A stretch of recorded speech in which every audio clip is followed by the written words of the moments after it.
Hello, नमस्ते. कसे आहात सगळे? छान ना? मी पण एकदम मस्त आहे. आज हल्लीच्या मुली लग्नाबद्दल काय विचार करतात किंवा हल्लीचे मुलींचे लग्नाबद्दलचे विचार आणि त्यातलं सत्य पण आहे काहीतरी, आणि आपण का बदलत नाही, कुठे प्रॉब्लेम्स येतात, ह्याच्याबद्दल मला थोडंसं बोलायचं आहे. हल्ली मुली बरेच वेळेला म्हणतात, अहो मॅडम, आम्हाला लग्न करायचंच नाहीये. मग मी त्यांना विचारते, का लग्न करायचं नाहीये? तसं त्या कारणच सांगतात. ते थोडंफार सत्य पण आहे. एवढेच काय, हल्ली मुली म्हणायला लागल्यात, लग्न केलं नाही तरी आमचं आम्ही व्यवस्थितपणे राहू, आम्हाला लग्नाची काही गरज नाही.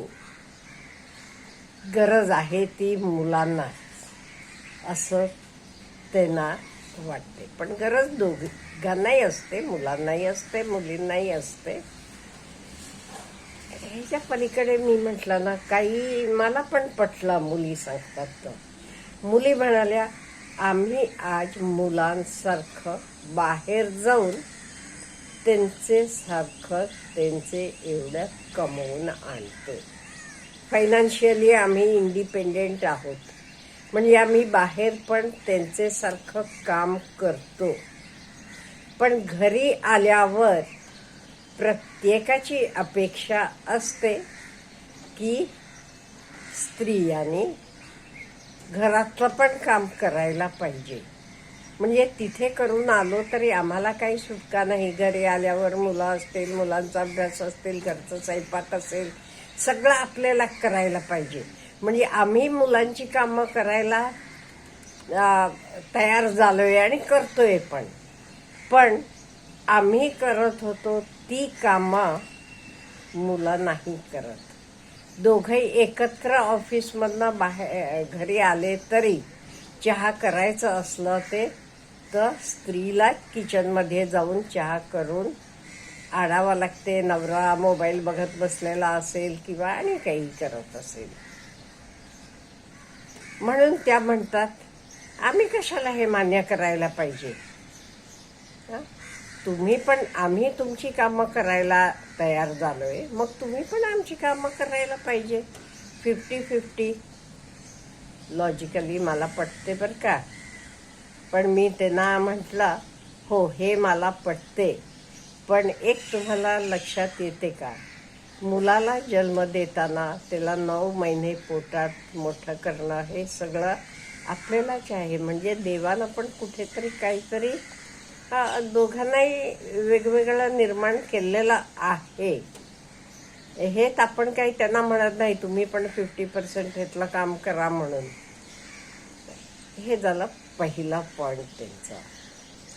आणि दुसरा पॉइंट, आम्ही पण ह्युमन बिईंग्स आहोत, आम्ही पण माणसं आहोत, आम्हाला माणसागत का बिहेव करत नाही?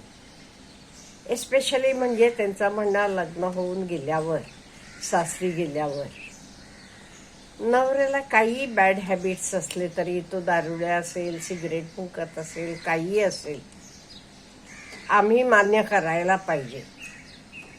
तो कधी बाहेर जाईल, कधी येईल, आम्ही विचारायचं नाही त्याला. आम्ही मात्र कुठे बाहेर गेलो तर कुठे जातो, किती वाजता येणार, काय, हे सगळं अगदी क्लिअर कट द्यायला पाहिजे.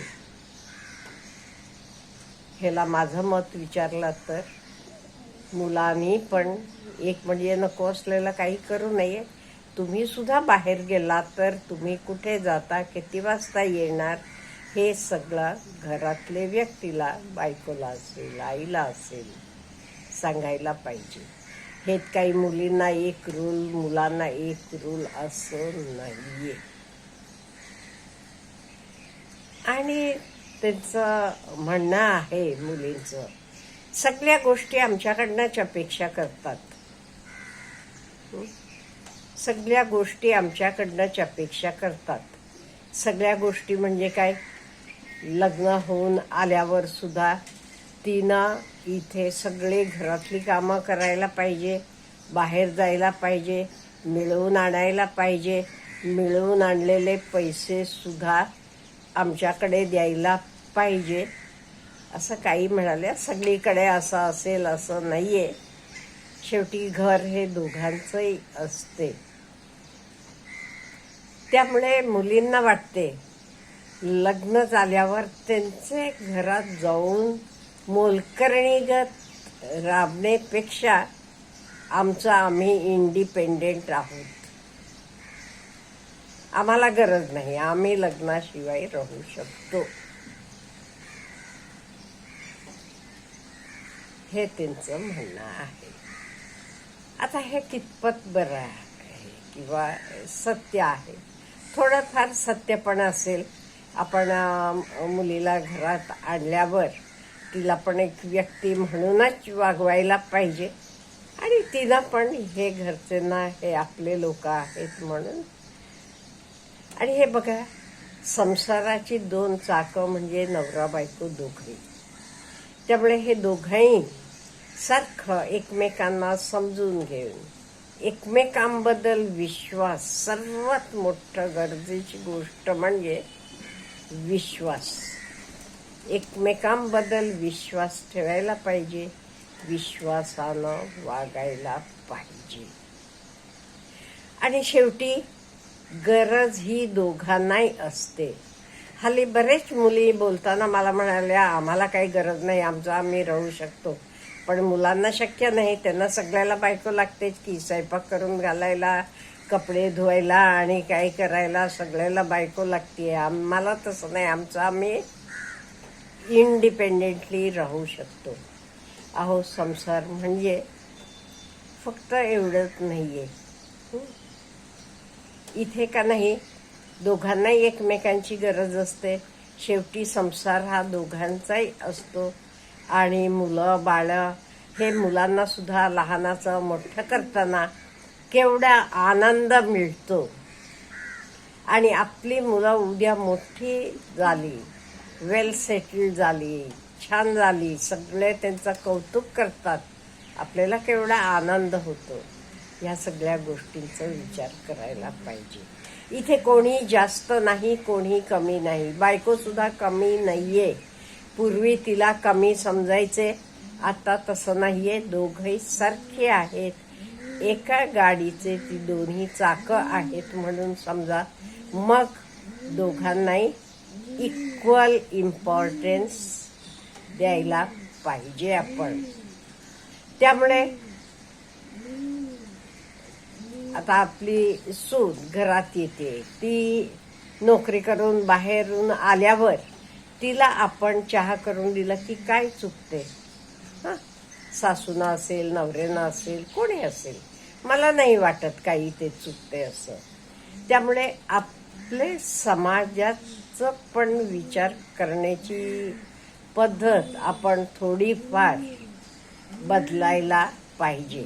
आता काय झालंय माहितीये का, मुलींमध्ये खूप बदल झालेला आहे. म्हणजे पूर्वी कसं शिक्षण नव्हतं, त्या बाहेर जाऊन बाहेरची कामं करत नव्हत्या, घरातच असायच्या, ठीक आहे, त्यांचेच बदल झाले.